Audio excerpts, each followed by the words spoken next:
Ebenezer സ്ക്രൂജും Jacob മാർലിയും വളരെയധികം വർഷങ്ങളായി business പങ്കാളികളായിരുന്നു. Ebenezer സ്ക്രൂജായിരുന്നു Jacob മാർലിയുടെ എല്ലാം. ജേക്കബ് മാർലി എന്നേ മരിച്ചു. അക്കാര്യത്തിൽ ആർക്കും സംശയമില്ല. മാർലിയുടെ മരണ സർട്ടിഫിക്കറ്റിൽ പുരോഹിതൻ കയ്യൊപ്പിട്ടിട്ടുണ്ട്. ശവസംസ്കാര ചടങ്ങുകൾക്ക് നേതൃത്വം നൽകിയവരും അടുത്ത ബന്ധുക്കളും അതിലെ സാക്ഷികളാണ്. സ്ക്രൂജിന്റെ കയ്യൊപ്പം അതിലുണ്ട്. 7 വർഷം മുൻപാണ് ജേക്കബ് മാർലി മരിച്ചത്, ഒരു ക്രിസ്മസ് ദിനത്തിൽ. ജേക്കബ് മാർലി സ്ക്രൂജിന്റെ ഏറ്റവും അടുത്തയാളായിരുന്നു. പ്രധാന പങ്കാളി, പ്രധാന സ്നേഹിതൻ, പ്രധാന അനന്തരാവകാശി, അങ്ങനെ എല്ലാം. എന്നാൽ ജേക്കബ് മാർലിയുടെ മരണത്തിൽ സ്ക്രൂജ് തെല്ലുപോലും ദുഃഖിച്ചില്ല. ജേക്കബ് മാർലി മരിച്ചു, സംശയമില്ല. എന്നാൽ തങ്ങളുടെ ഓഫീസിന്റെ മുന്നിൽ വച്ചിരുന്ന ബോർഡിൽ നിന്നും ജേക്കബ് മാർലിയുടെ പേര് മായ്ച്ചു കളയുവാൻ സ്ക്രൂജ് ഒരുമ്പെട്ടില്ല. ആ പേര് അവിടെ ഉള്ളതുകൊണ്ട് തനിക്ക് ഒരു ഉപദ്രവവുമില്ലല്ലോ, പിന്നെ എന്തിന് അത് മായ്ച്ചു കളയണം? സ്ക്രൂജ് അങ്ങനെയാണ് ചിന്തിച്ചത്. സ്ക്രൂജ് ആൻഡ് മാർലി എന്ന സ്ഥാപനം അങ്ങനെ തന്നെ അറിയപ്പെട്ടു. ചിലപ്പോൾ പുതിയ ഇടപാടുകാർ സ്ക്രൂജ് എന്നും മറ്റു ചിലപ്പോൾ മാർലി എന്നും അയാളെ വിളിച്ചിരുന്നു. അത് അയാൾക്കൊരു പ്രശ്നമേ ആയിരുന്നില്ല. ലുബ്ധരിൽ ലുബ്ധനായിരുന്നു എബനസർ സ്ക്രൂജ്. തന്റെ സമ്പാദ്യം അല്പം പോലും നഷ്ടപ്പെടാതിരിക്കാൻ അയാൾ വളരെ ശ്രദ്ധിച്ചിരുന്നു. സത്യം പറഞ്ഞാൽ ഒരു അറുപിശുക്കൻ. ജോലിക്കാരോടാകട്ടെ അയാൾക്ക് ഒരു ദാക്ഷിണ്യവുമില്ല. വഴിയിൽ വെച്ച് പോലും ആരും സ്ക്രൂജിനോട് വിശേഷങ്ങൾ തിരക്കാറില്ല. ഒരു യാചകൻ പോലും അയാളോട് ഇന്നേ വരെ ഭിക്ഷ ചോദിച്ചിട്ടുമില്ല. കണ്ണുപൊട്ടന്മാരുടെ നായ്ക്കൾ പോലും സ്ക്രൂജിനെ കാണുമ്പോൾ തങ്ങളുടെ യജമാനന്മാരെ ആ വഴിയിൽ നിന്നും വലിച്ചു മാറ്റിക്കൊണ്ടു പോകുമായിരുന്നു. പക്ഷെ ഇതൊന്നും സ്ക്രൂജ് കാര്യമാക്കിയില്ല.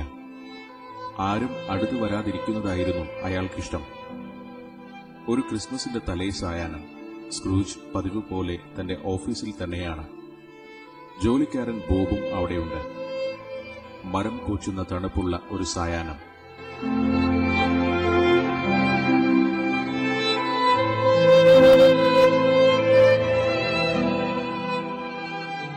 സ്ക്രൂജ് തന്റെ നെരിപ്പോടിനരികെ സുഖമായിരിക്കുന്നു. പാവം ജോലിക്കാരനോ തണുപ്പകറ്റാൻ ഒരു മെഴുകുതിരി മാത്രം.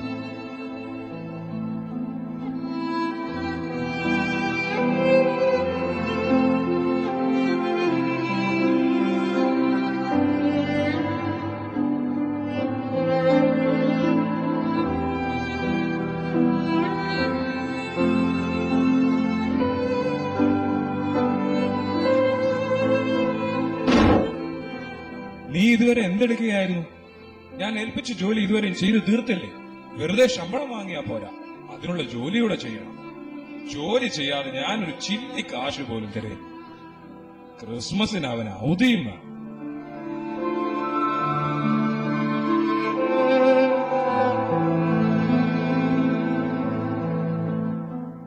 Merry Christmas uncle. അങ്കിളിനെ ദൈവം കാക്കട്ടെ. ഓ ഫ്രെഡ്, ഛേ, നാശം. ക്രിസ്മസ് ഒരു നാശമാണോ അങ്കിൾ? അല്ലാതെന്താ, പിന്നെ നീയും. മേരി ക്രിസ്മസ് പോലും. എടാ, നീ ഒരു പാവപ്പെട്ടവനല്ലേ, നിനക്കത് പറയാൻ എന്താണ് അവകാശം? നീ എന്ത് കണ്ടിട്ടാ ഇത്രയും സന്തോഷിക്കുന്നത്? അങ്കിൾ, പണമാണോ സന്തോഷത്തെ ഉണ്ടാക്കുന്നത്? അങ്ങനെയാണെങ്കിൽ ഇത്രയധികം പണക്കാരനായ അങ്കിളിന് ദുഃഖമേ ഉണ്ടാവുകയില്ലല്ലോ. പിന്നെ എന്തുകൊണ്ടാണ് അങ്കിൾ ഇങ്ങനെ ഒരു പരുക്കൻ സ്വഭാവക്കാരനായത്? ഛേ, നാശം. ഇവനോടൊക്കെ ഞാൻ എന്ത് മറുപടിയാ പറയേണ്ടത്? പോട്ടെ അങ്കിൾ, ഇതൊന്നും അത്ര കാര്യമാക്കേണ്ട. ഓ, നിന്നെ പോലെ ഓരോ വിഡ്ഢികൾ കടന്നു വന്നാ പിന്നെ എന്താ ചെയ്യുക? മേരി ക്രിസ്മസ് പോലും. ഈ ക്രിസ്മസ് എന്ന് പറഞ്ഞാൽ തന്നെ ചെലവിന്റെ കാലമാണ്. സർവത്ര ചെലവ്. എല്ലാവർക്കും ഡിസ്കൗണ്ട് വേണം.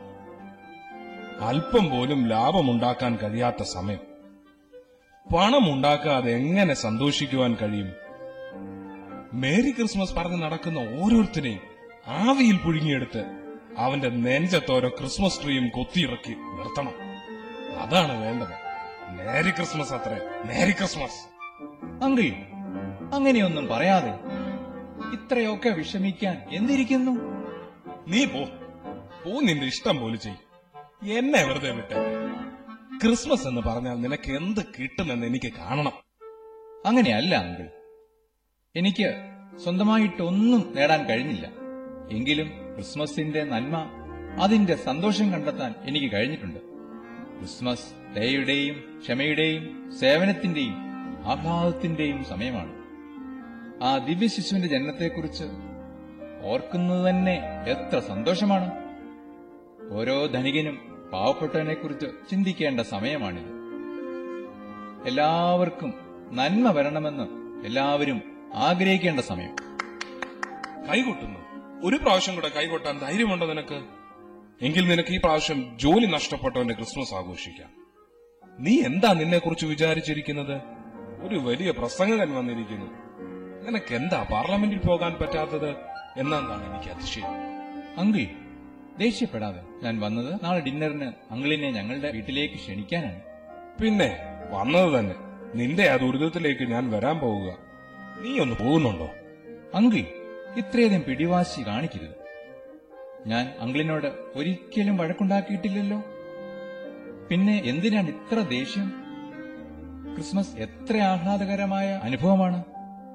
ആ അനുഭവം അങ്കിളിനും ഉണ്ടാകണമെന്നാണ് എന്റെ ആഗ്രഹം. അതുകൊണ്ട് ഒരിക്കൽ കൂടി മേരി ക്രിസ്മസ്. നമസ്കാരം. ഒന്ന് പോയാട്ടെ. പുതുവത്സരാശംസകളും നേരുന്നു. കടന്നു പോകുന്നുണ്ടോ? Merry Christmas. Merry Christmas. അവന്റെ ഒരു മെറി ക്രിസ്മസ്. അതിന് കൂട്ടു നിൽക്കാൻ ഇവിടെ ഒരുത്തനും. അവനാകെ 300 രൂപ ആഴ്ചയിൽ ഞാൻ കൊടുക്കുന്നത്. അതുകൊണ്ട് വേണം ഭാര്യയുടെയും കുട്ടികളുടെയും കാര്യം നോക്കാൻ. എന്നിട്ട് അവനും പറയുന്നു മെറി ക്രിസ്മസ്. ഇവനെയൊക്കെ ഭ്രാന്താശുപത്രിയിലേക്കാണ് പറഞ്ഞുവിടേണ്ടത്.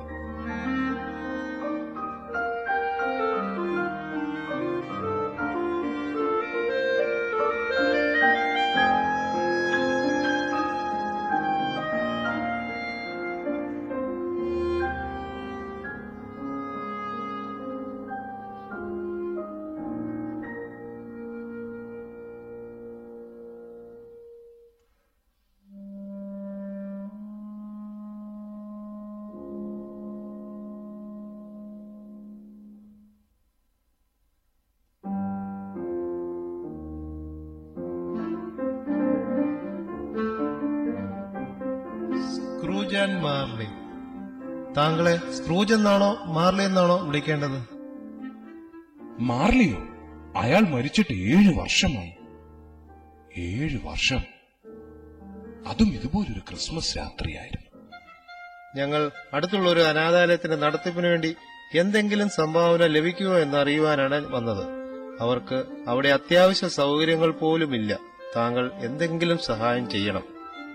സംഭാവനയോ? അനാഥർക്ക് സൗകര്യമില്ലെങ്കിൽ അവരെ വല്ല ജയിലിലും പിടിച്ചിടാൻ പറ. അത്യാവശ്യം ഭക്ഷണം കിട്ടും. നിങ്ങളുടെയൊക്കെ സംസാരം കേട്ടാൽ പാവങ്ങൾക്ക് വേണ്ടി സർക്കാർ നടത്തുന്ന സ്ഥാപനങ്ങളൊക്കെ അടച്ചുപൂട്ടിയെന്ന് തോന്നുന്നു. ക്രിസ്മസ് കാലമല്ലേ സാർ? പാവങ്ങൾക്ക് അല്പം നല്ല ഭക്ഷണമെങ്കിലും കൊടുക്കുവാൻ പറ്റിയെങ്കിൽ എന്ന് കരുതിയാണ് ഞങ്ങൾ ഇറങ്ങിയത്. ആട്ടെ, സാറിന്റെ പേരിൽ എന്ത് തുകയാണ് എഴുതേണ്ടത്? ഒന്നും എഴുതണ്ട. അതെന്താ, പേര് വെളിപ്പെടുത്തുവാൻ ആഗ്രഹമില്ലാത്തതുകൊണ്ടാണോ? അതല്ല, ഞാൻ ഒരു പൈസയും തരാൻ ഒരുക്കമല്ല, അത്ര തന്നെ. അങ്ങ് ഞങ്ങളെ സഹായിക്കണം. സഹായം കിട്ടാതെ പലരും ദയനീയമായി മരിക്കുകയാണ്. മരിക്കുന്നെങ്കിൽ കുറയണം, മരിക്കട്ടെ. അതാണ് നല്ലത്. ജനപ്പെരുപ്പെങ്കിലും കുറയുമല്ലോ.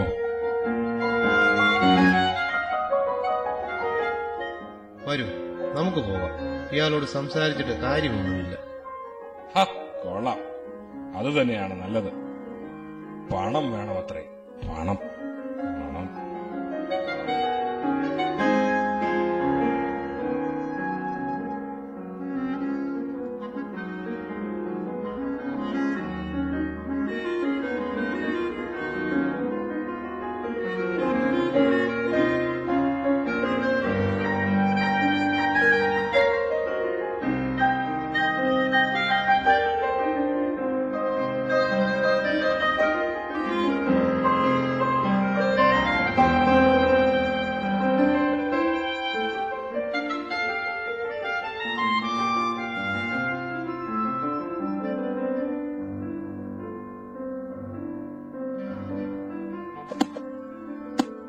ഓഫീസ് അടയ്ക്കാൻ സമയമായി. എടോ ബോബ്, തനിക്ക് നാളെ മുഴുവൻ അവധി വേണമെന്നാണോ പറഞ്ഞത്? സാർ, അനുവദിക്കുമെങ്കിൽ അവധി കിട്ടിയാൽ കൊള്ളാം. എനിക്കതത്ര നല്ല കാര്യമായി തോന്നുന്നില്ല. ജോലി ചെയ്യാത്ത ദിവസത്തെ ശമ്പളം എങ്ങനെ തരാൻ കഴിയും? വർഷത്തിൽ ഒരിക്കലല്ലേ ഉള്ളൂ സാർ. അതെ, നിനക്കത് പറയാം. എല്ലാ ഡിസംബർ 25-നും ഇങ്ങനെ തന്നെയല്ലേ? എന്റെ പോക്കറ്റാ കാലിയാകുന്നത്. ശരി, എന്നാൽ നാളെ അവധി എടുത്തോളൂ. പക്ഷേ അതിനടുത്ത ദിവസം അതിരാവിലെ ഇവിടെ എത്തിയിരിക്കണം. ശരി സാർ.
ഒരിക്കൽ മാർലിയുടെ വകയായിരുന്ന കെട്ടിടത്തിലാണ് സ്ക്രൂജ് ഇപ്പോൾ താമസിക്കുന്നത്. ഇരുണ്ട മുറികളുള്ള ഒരു കെട്ടിടം. ഇപ്പോൾ തന്നെ അത് ആകാവുന്നത്ര പഴക്കമുള്ളതാണ്. അതുകൊണ്ട് തന്നെ അത്യന്തം ഭീകരവും. സ്ക്രൂജ് അല്ലാതെ ആരും അവിടെ ഒറ്റയ്ക്ക് താമസിക്കാൻ ധൈര്യപ്പെടില്ല. മാർലി മരിച്ചിട്ട് 7 വർഷമായിരിക്കുന്നു. ഇതിനിടയിൽ ഒരിക്കൽ പോലും സ്ക്രൂജ് മാർലിയെക്കുറിച്ച് ഓർത്തിട്ടില്ല. ഓഫീസ് അടച്ചുപൂട്ടി സ്ക്രൂജ് താൻ പതിവായി കഴിക്കുന്ന ഹോട്ടലിൽ നിന്നും ഭക്ഷണം കഴിച്ചതിനു ശേഷം വീട്ടിലെത്തി.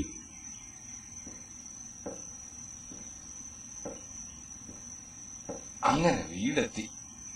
എത്രയോ വർഷങ്ങൾക്ക് ശേഷമാണ് ഇന്ന് മാർലിയെ കുറിച്ച് ഓർത്തത്. ഇതെന്താ ഈ കഥവിന് പോലും ഒരു പ്രത്യേകത? അതെന്നെ തുറച്ചു നോക്കുന്നത് പോലെ തോന്നുന്നു.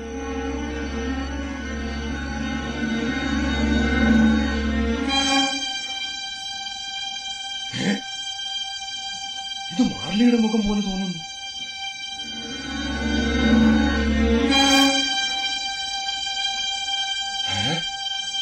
പോയോ?